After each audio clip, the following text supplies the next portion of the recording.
ආයිබෝවන් කියලා පිළිගන්නවා සාදරයෙන් අපේ channel එකට ඔයාලා හැමෝම. ඉතින් සුවනන channel එකෙන් අද අපි කතා කරන්න යන්නේ ඇස්ප්‍රින් ගැන. ඉක්මන් සහනය ගෙන දෙන ඇස්ප්‍රින් ගැන අපි ඉක්මනටම කතා කරමු. වීඩියෝ එකට යන්න කලින් අපි ඇස්ප්‍රින් ගැන සරල හැඳින්වීමක් කරමු. ඇස්ප්‍රින් කියන්නේ ඊටම සුලභ වේදනා නාශකයක් විදිහට ප්‍රසිද්ධ ඖෂධයක්.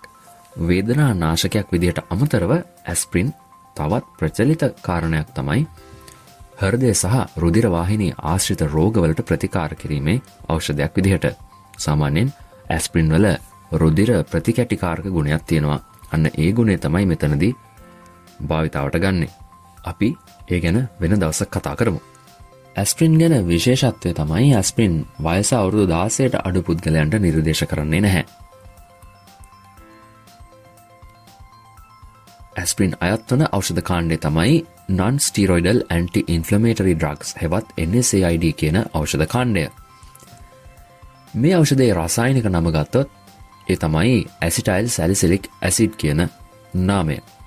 ඇස්ප්‍රින් භාවිතා කරන විදි දෙක තමයි අංක 1 කෙටි කාලීන භාවිතාව. සාමාන්‍යයෙන් කෙටි කාලීනව ඇස්ප්‍රින් භාවිතා කරනවා වේදනානාශකයක් විදියට.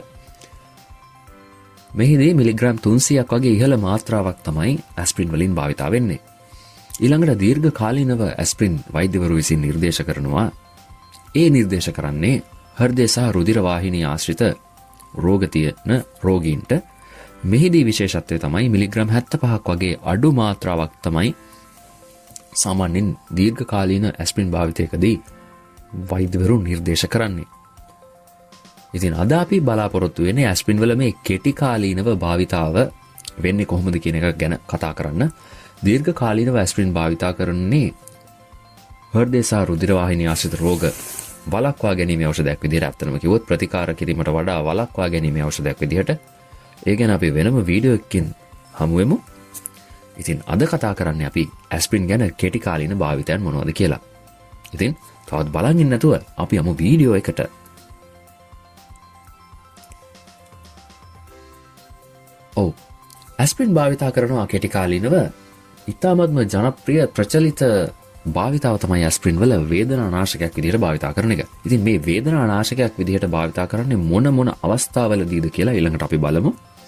සාමාන්‍යයෙන් හිස් රදය, එමත් නැත්නම් මයිග්‍රේන් වගේ ඉරු ආරාධය කියලා හඳුන්වනවා. ඊළඟට ශරීරයේ වෙනත් වේදනාවන් සමනය කරගන්න ඇස්ප්‍රින් භාවිතා වෙනවා. ඒ වගේම දත් කැක්කුම්, උණ සෙම් ප්‍රතිශ්‍රාවට ප්‍රතිකාර කිරීමට ඇස්ප්‍රින් භාවිතා වෙනවා. සහ ඔසප් වේදනාවන්ට ප්‍රතිකාර කිරීමටත් සමහර අවස්ථාවලදී ඇස්ප්‍රින් වේදනානාශකයක් විදිහට භාවිතා වෙනවා. මේ ඇස්ප්‍රින් ගැන කතා කරොත් ඇස්ප්‍රින් වල ඩෝසේජ් ෆෝම්ස් මොනවද කියලා අපි බලමු. ප්‍රචලිතම ඩෝසේජ් ෆෝම් එක තමයි ටැබ්ලට් එහෙමත් නැත්නම් පෙති විදිහට එන ඩෝසේජ් ෆෝම් එක. ලංකාවේ පැරසිටමෝල් වේදනානාශකයක් විදිහට ජනප්‍රිය වීමට කලින් ඉතාමත්ම සුලභ වේදනානාශකය වුණේ ඇස්ප්‍රින්. ඉතින් වතුරේ ඉතාමත්ම ශීඝ්‍රයෙන් දිය වෙන පෙත්තක් විදිහට, වතුරේ දිය කරලා බොන්න පුළුවන් පෙත්තක් විදිහට ඇස්ප්‍රින් තියෙනවා. මේ තියෙන ජනප්‍රිය ඩෝසේජ් ෆෝම් එක. මේට අමතරව වෙනත් රටවල් වල ඇස්ප්‍රින් කුඩු නැත්නම් පවුඩර් එකක් විදිහටත් භාවිතා වෙනවා. ලංකාවේ නැති වුණත් තවත් රටවල් වල ඇස්ප්‍රින් මවුත් ජෙල් එකක් විදිහට, ඕරල් ජෙල් එකක් විදිහටත් භාවිතා වෙන අවස්ථාවල් තියෙනවා. මොකද අපි කිව්වා දත් කැක්කුමට ප්‍රතිකාර කිරීමට භාවිතා කරනවා කියලා. ඉතින් දත් කැක්කුමට ප්‍රතිකාර කිරීමට සමහර අවස්ථාවලදී මේ කටේ ගාන ජෙල් එකක් නැත්නම් ඕරල් ජෙල් එකක් විදිහට ඇස්ප්‍රින් භාවිතා කරනවා. අවසාන වශයෙන් ඇස්ප්‍රින් සපොසිටරි විදිහටත් අපිට දැක බලා ගන්න පුළුවන්. අපි කිව්වා වේදනානාශකයක් කියලා. ඉතින් වේදනානාශකයකින් ඉක්මන් ප්‍රතිඵල ගන්න පුළුවන් නම් ඒක සපොසිටරි එකක් විදිහට දෙන්න පුළුවන් වෙන්න ඕනේ. ඇස්ප්‍රින් ඔබට මිලදී ගැනීමට අවශ්‍ය නම් වෛද්‍ය නිර්දේශයක් අවශ්‍යම නැහැ. ඔබට ෆාමසියකින් නැත්නම් සුපර් මාකට් එකකින් ඇස්ප්‍රින් මිලදී ගන්න පුළුවන්. සාමාන්‍යයෙන් ලංකාවේ ගොඩක් ප්‍රසිද්ධ මේ ටැබ්ලට් එක. ටැබ්ලට් එකක් සාමාන්‍යයෙන් මිලිග්‍රෑම් 300ක මාත්‍රාවකින් තමයි එන්නේ. වේදනානාශකයක්. ඒ වගේම උණ සෙම් ප්‍රතිශ්‍රාවට ප්‍රතිකාර කිරීමට ඇස්ප්‍රින් භාවිතා වෙනවා කියලා අපි කලින් කිව්වා.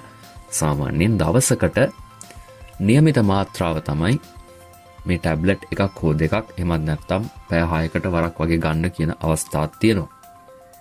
මීළඟට අපි බලමු ඇස්ප්‍රින් වල ක්‍රියාකාරීත්වය කොහොමද කියලා. ඇස්ප්‍රින් වල ක්‍රියාකාරීත්වය ගැන කතා කරොත් ඒක තරමක් සංකීර්ණ ක්‍රියාවලියක්. ඊටාත්ම සරලව කිව්වොත් අපිට මොකක් හරි ආබාධයක් ඇති වුනහම, වේදනාවක් ඇති වුනහම, නැත්නම් සරලවම අපි කිව්වොත්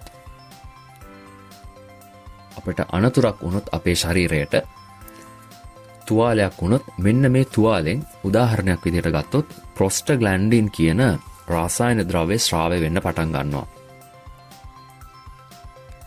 මේ ප්‍රොස්ටග්ලැන්ඩින් කියන රසායන ද්‍රව්‍ය මගින් කරන්නේ ශරීරයේ ඉදිමීම් ඇති කරන එක. ඒ වගේම ශරීරයේ උෂ්ණත්වය ඉහළ නංවන එක. මේ හැම දෙයකටම වඩා ප්‍රොස්ටග්ලැන්ඩින් වලින් අපගේ මොළයට වේදනාව පිළිබඳ පණිවිඩ යැවීමක් සිද්ධ කරනවා.